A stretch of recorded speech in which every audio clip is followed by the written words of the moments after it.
Here we are, If It Be Your Will podcast, coming to you from Quebec, Canada, reaching across the pond. I'm headed to Oxford to meet Julia-Sophie, and we're here to kind of talk about her musical journey, where it started and where it's now. As I prepare for this chat with you, Julia, I was just amazed at your catalog and the variety of the catalog that you've produced throughout your career so far.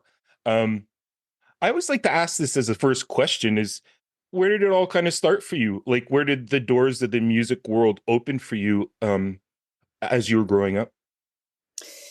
So I feel like I started quite late. I discovered music quite late. It was in my family. I'm half French, and a lot of my French family, there's a lot of chansons and people would sing and write songs. So when I first approached music or came to music, it wasn't necessarily about listening to other artists. It was very much about kind of being in a family and listening to people express themselves. So I kind of then I was really late. I didn't like kind of grow up with much outside culture. I just thought when I heard artists, because of how I'd been brought up, they were doing what people did. They were just also expressing Right, themselves. So when I right. first heard the Beatles or something, I was like, well, that's them singing their song, and therefore I must sing my song if I'm gonna Hmm, do music. that's So cool. that was kind of where I came. It was about Hmm, expressing yourself. Um, hmm.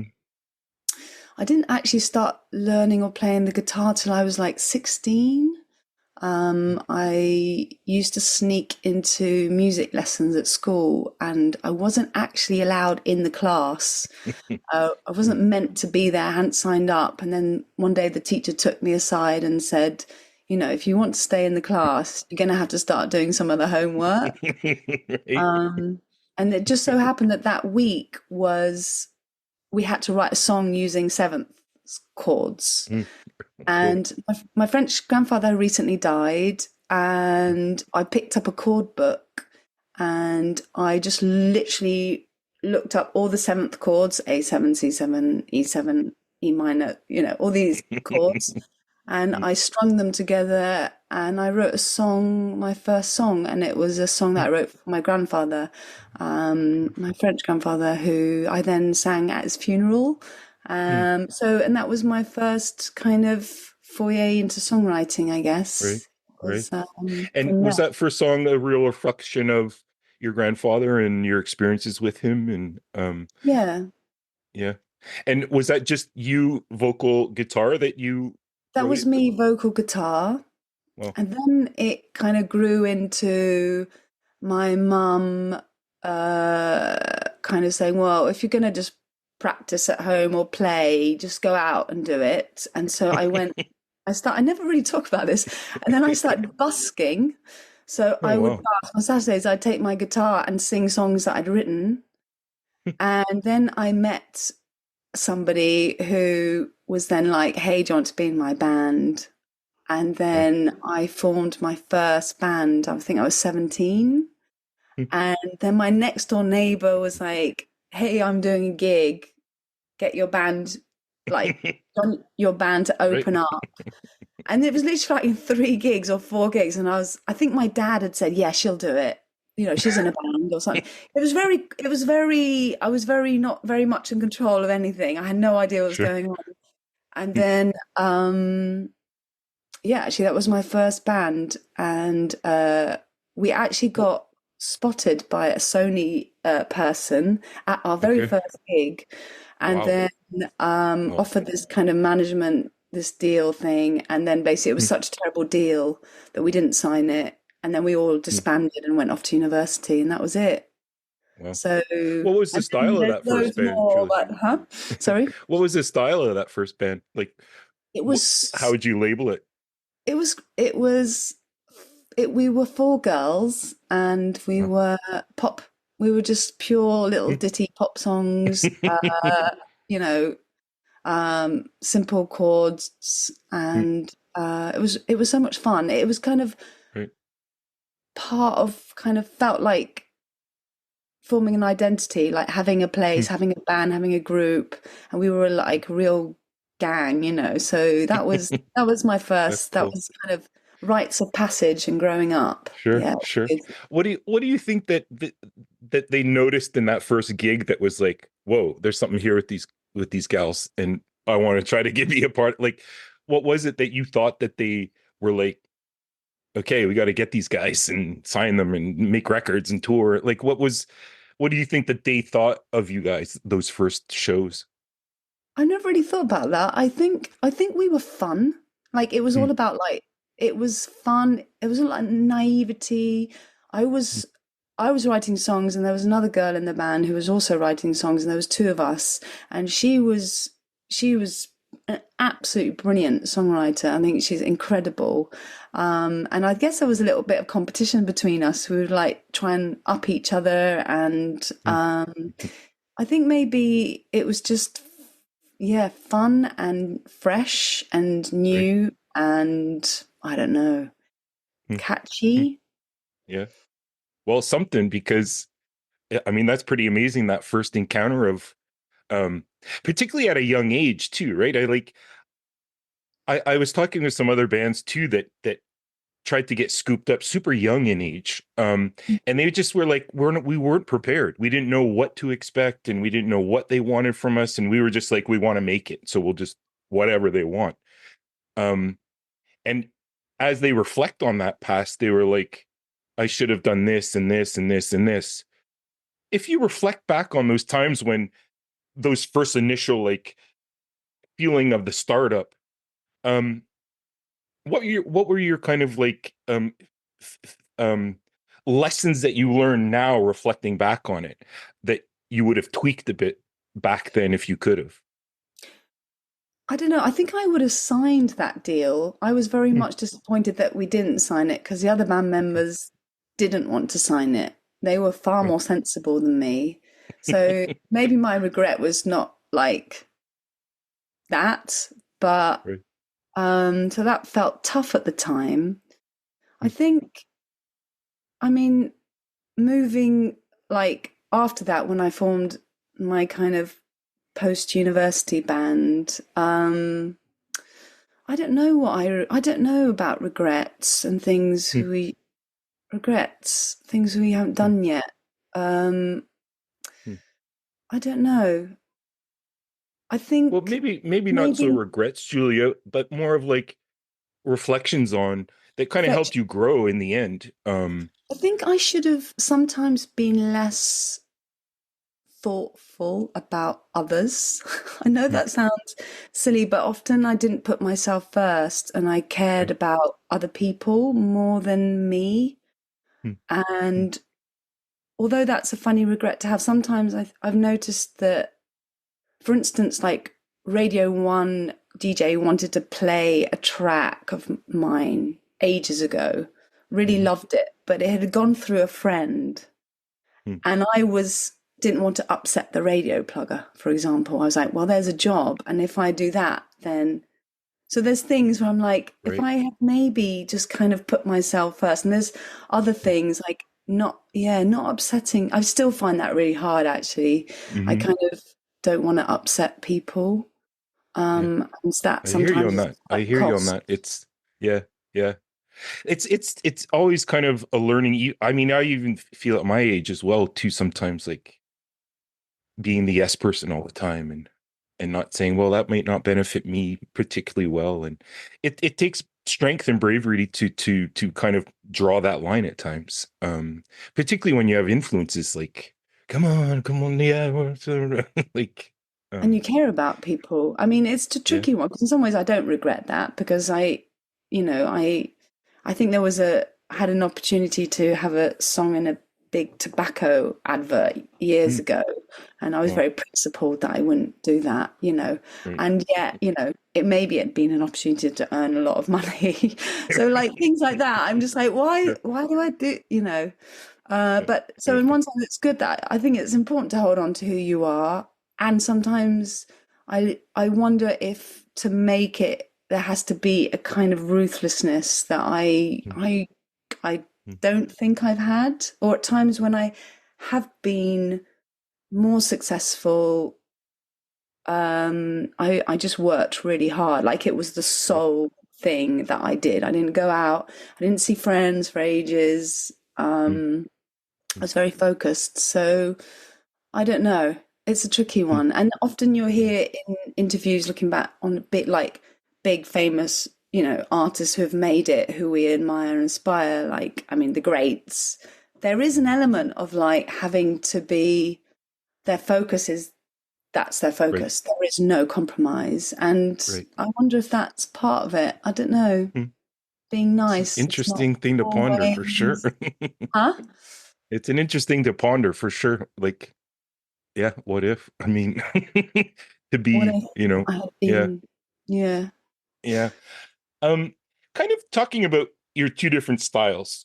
And I'll try to set this up that you started off very kind of garagey rock with your earlier bands, and then there was this shifting of how long did that process take, Julia, for once you had left the bands and decided you were going to go on to your own stuff and you wanted to bring a little bit more electronic in, what re-imaging or reconfiguration were you looking at when you were trying to do that change or shift from one kind of genre to the next? I'm gonna just like, so there's a little, as you said that, there's a little thought just kind of Hmm. stringing me from what we just spoke about. Right. When you're in a band with a lot of people, there's an element, and sometimes it works. It's the recipe, it's the ingredients that makes the cake rise. Like Mm. don't mess with the ingredients, don't mess with the cake's working, Right. right? There's lots of different, and that works, either works or it doesn't work in a band. And I guess part of that transformation to a solo artist was me, okay, I need to express myself and I'm not managing it in a group. So now Mm. I'm going to go solo and do, it wasn't kind of like I'm leaving everybody. It wasn't that explosive. It took Right. me maybe 8 years, Sure. in life to be like, okay, well, there's more circumstance now. Mm. I don't have the youth. I have other commitments, responsibilities. I don't have time to be in a band. So it was kind Mm. of logistically, I can do it by myself, but actually also Right. selfishly, it means that I don't have to compromise. Right. Right. So And did that feel liberating in a sense of kind of taking ownership for it and that it was under your purview what you were going to do and how you were going to express yourself and deliver yourself to the world? it felt more like pure. Hmm. Hmm. It felt more Interesting. true to me, and I could finally express myself how I wanted to be.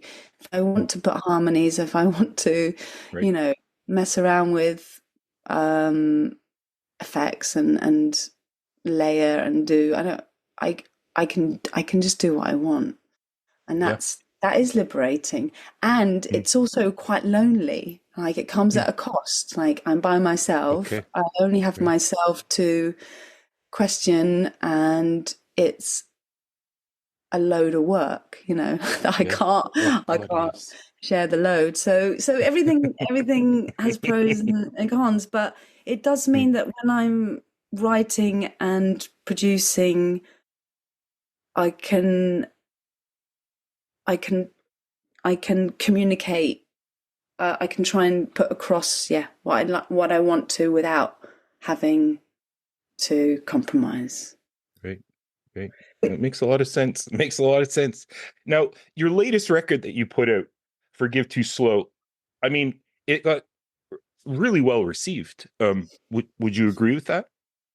Yeah, beyond. From the musical world, from the world, like it seems to be appreciated. And I've been listening to it a lot to kind of get into your head space a bit. And it's so fascinating, but I'm so curious is like, what's your writing process for particularly those set of songs? How would one begin? How would you be inspired? Like, for example, I'll give you something concrete, like on Numb, how it starts with that kind of pulsating. Like, do you start with that as your line and then you build on top of that? Or is it are these all like kind of acoustic songs you wrote, and then you bring in the electric components? It's a bit of a mix, really. Hmm. Most of the time, I start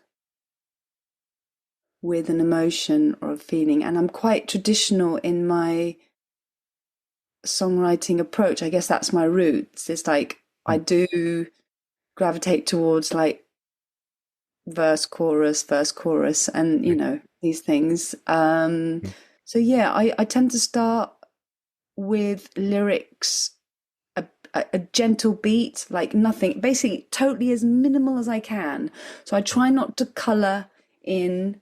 I try not to use any sevenths or minors almost. Like I will literally like make it as raw as I possibly can. Because then when I go into the studio, then I can color it. Right. So I'm really, it's almost like I just chuck it all out. Hmm. And then I walk away. Hmm. Well, So, and do you then I'll, start with the music, or do you tend to always start, as you said, you were mentioning, with a lyric? Like, I tend, both at how the do same the time. okay, right? So I'll play So, the keyboard or the guitar and I'll write from that and I'll come up with the melody. And it could just be like going around for hours and hours and I'm fine tuning, like trying to find where it feels congruent. Like I can come up that sounds good, that it's good, but when it feels right, something just feels like like I can relapse and click into place and be like, oh, that's how I feel. That's right, what I wanted to say, right. and then that's it. And then I just walk away because I'm like too impatient and don't have the attention span to like do anymore, you know. How long did it take to put this record together, your latest?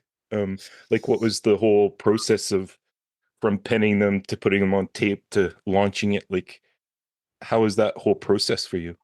Well, because I was mostly doing it in like any spare time I could find. It wasn't like Okay. I had, I wish, or like it would be nice to have like a month or two just to write and sit and be in the studio and record. That's the dream, isn't it? But the Yes. reality Yes. is that it wasn't like that at all. So it took me a year, a good year Cool. from, yeah, just to like keep Hmm. scratching away. It's like Right. scratching an itch. Kept going back. Yeah. No, yeah. It Yeah. took me, it was a And year. what what was your impression that you wanted to convey with the record, and as opposed to what the reviews were at the end? Did those match up? Did people get what you were trying to do with the record? Like, did they connect to it in the way you had hoped? Do you know, in all honesty, I always forget that people may or may not listen. I had Mm. no, I had no, I mean, it's never really happened. I've never had this much attention on anything I've released. Um, I really just put together a record that was something I needed to express. It wasn't about all the songs are about, or everything I've done as Julia-Sophie has never been about getting attention or being in the music industry because I felt so burned from it in the past that I kind of, it was more like I need to express how I feel. So I guess, Right. like, in all honesty, I had no Mm. Yep. expectation. Is that a word? Sure. Yeah. Yeah. Yeah. I had no, I didn't, I didn't think anything really. I Sure. didn't think You anything weren't would thinking about happen. that external. You were just, it was just all inward that you were Yeah, building this record around. this is what I feel. This is my Right. life. Right. This is the disaster that I'm living today. This is my relationship falling apart.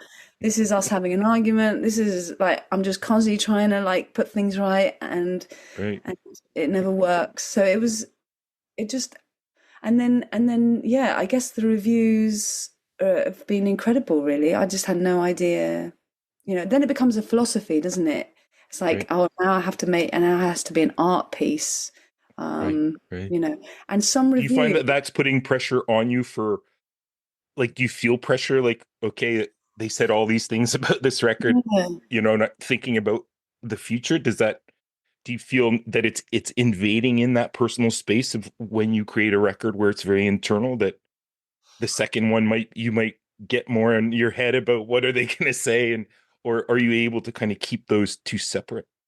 I'm going to try and avoid that. I Hmm. think there's just no, I think you can be as like clever as you want. And sometimes I've released stuff and been like, this song is a banger, everyone's going to love it. And then Right. literally no one listens to it.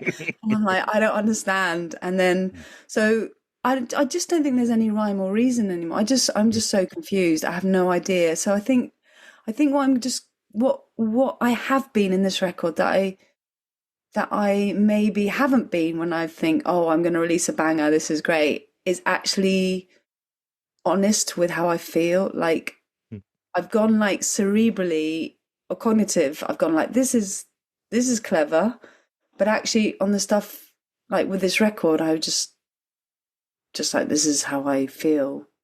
So I think if I can stay with that, I don't know. I haven't really I have started writing again, actually, and I'm going to the studio next week, so I have no idea. But I guess I can only be me. Like, it's not Right. going to be, I'm not suddenly going to be really cheery, I don't think, you know. So Right. Right. I can only be what I am, really. So I don't know. I haven't Sure. got to that point. I think what the nice thing is that maybe people will listen to something if I release something. That would be nice because Yep. they've maybe heard my record and Right. they might be interested. I think that feels quite nice. That Right. I nearly didn't even release this record. It'd been in my Dropbox for about a year after finishing it. Um, and yeah, I just felt so defeated by it all. So Wow. um, What was the hesitation that you felt about it?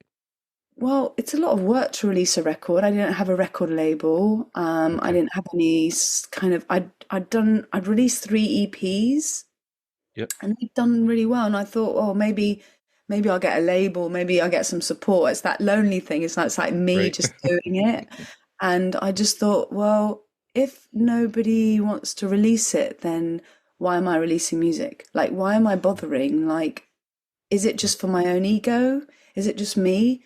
People don't want it. I was like, I kind of need some valid, like, I know that it's great to self release, and I do believe that there's value in that, especially when you're starting out.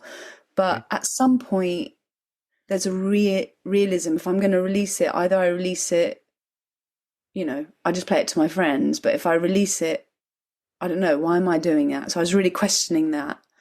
Mm, Um, mm, and then miraculously, Bada Bing Records from New York, who had bought my first EP on Bandcamp, and I kind of kept a bit in touch with him, but like hadn't had the confidence to send him my other EPs because I just get into my head too much. mm, But I did send him the album, and then he emailed back and said, "I want to release this record on vinyl." And mm. so I said, "Great."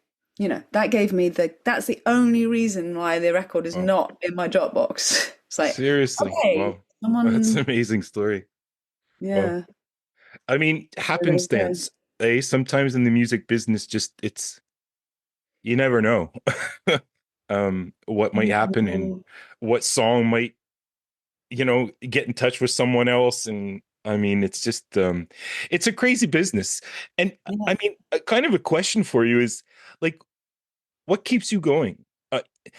Because of the ideas of what you were saying of loneliness, and it's a struggle too, because you're talking about um yourself, and you're exposing yourself to the world of, like, your feelings, and experiences you felt. How do you find that bravery? I always ask that to artists because I find it spectacular that certain humans, because not all can do it, can do that, and feel that exposure and that vulnerability. How do you keep that going so that you can continue doing this craft that you love to do? Well, in all honesty, I nearly didn't. I've nearly just Hmm, put it all away because I felt so, my confidence was really low hmm, from constantly releasing music and not really getting anywhere.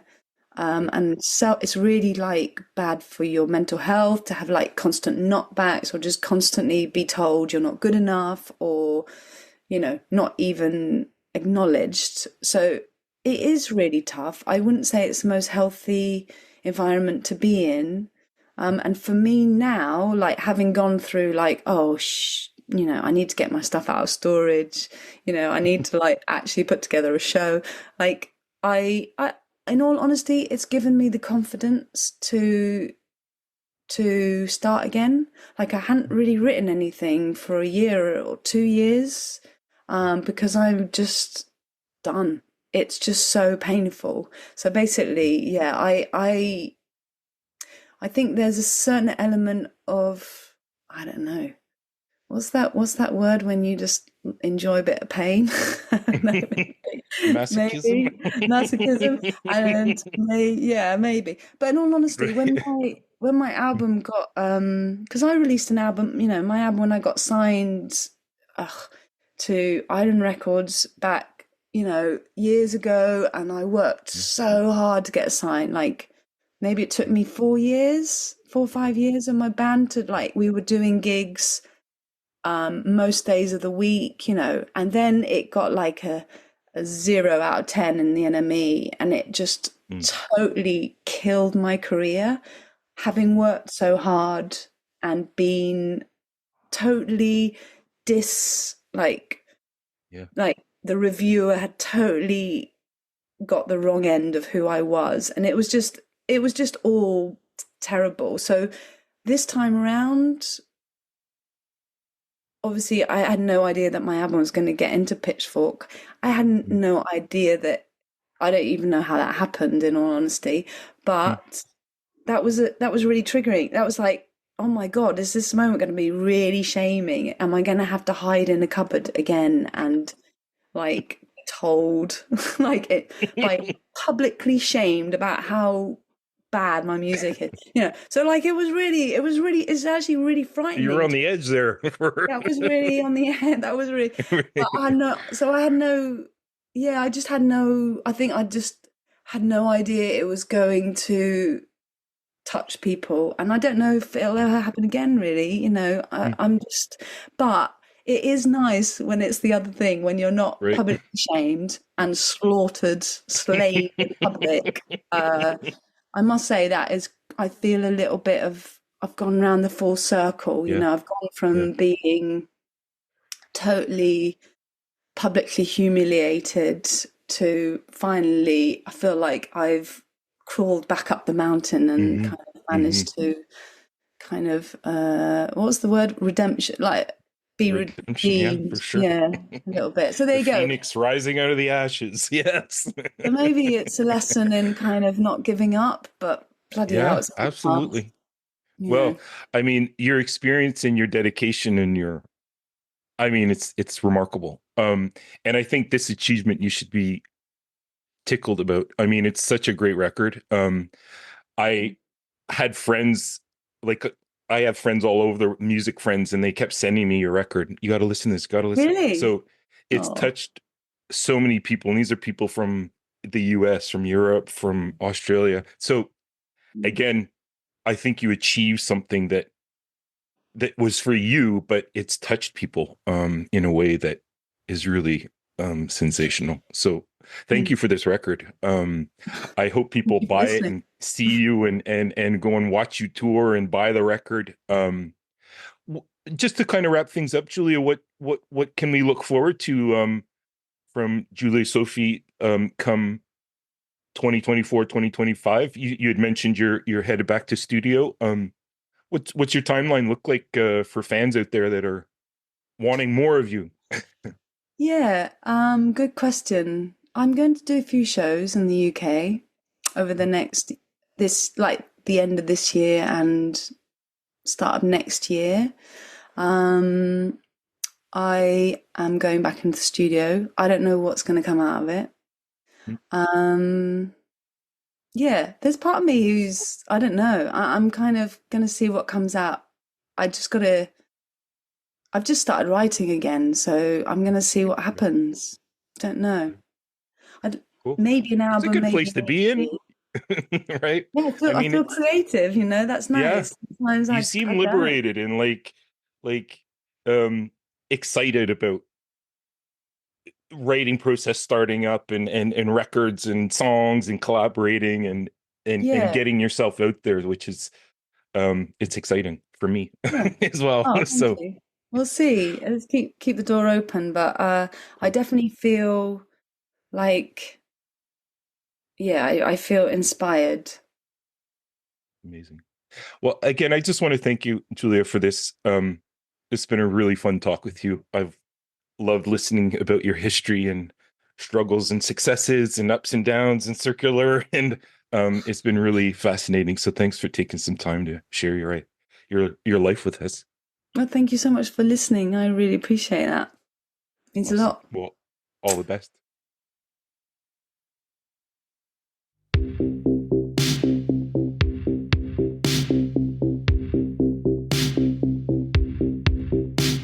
I always had a feeling that I was wasting